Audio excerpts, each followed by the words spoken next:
পুরান ঢাকার national medical institute হাসপাতালের সামনে সকালে গুলিতে নিহত ব্যক্তির বিস্তারিত নাম পরিচয় পাওয়া গেছে। ঢাকা মহানগর পুলিশের একটি সূত্র বলছে, নিহত ব্যক্তির নাম তারেক সাইফ মামুন। তিনি শীর্ষ সন্ত্রাসী। সোমবার সকাল 10:30টার দিকে এই ব্যক্তিকে গুলিবিদ্ধ অবস্থায় পড়ে থাকতে দেখা যায়।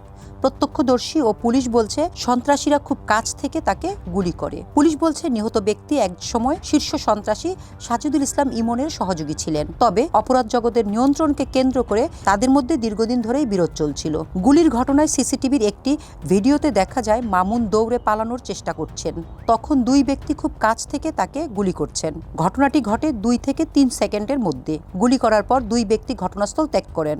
মামুনের পরিবার জানায়, তিনি 2 দিন ধরে রাজধানীর বাড্ডার ভাড়া বাসায় ছিলেন। আজ সকালে একটি মামলায় তার হাজিরা দেওয়ার কথা ছিল আদালতে। সেই জন্যই তিনি সকালে বাসা থেকে বের হন। মামুনের স্ত্রী বিলকিস আক্তার বলেন, শীর্ষ সন্ত্রাসী সাজিদুল ইসলাম ইমনের লোকজন এই হত্যার সঙ্গে জড়িত। এর আগেও ইমনের লোকজন মামুনকে হত্যার চেষ্টা করেছিল। পুলিশ জানায়, শীর্ষ সন্ত্রাসী ইমন ও মামুন একসময় হাজারীবাগ, ধানমন্ডি, মোহাম্মদপুর ও তেজগাঁও এলাকার আতঙ্ক ছিল। তাদের গড়ে তোলা বাহিনীর নাম ছিল ইমন মামুন বাহিনী। ঢাকা মেডিকেল কলেজ হাসপাতালের পুলিশ ক্যাম্পের ইনচার্জ পরিদর্শক মোহাম্মদ ফারুক জানান, নিহত ব্যক্তির লাশ মর্গে রাখা হয়েছে।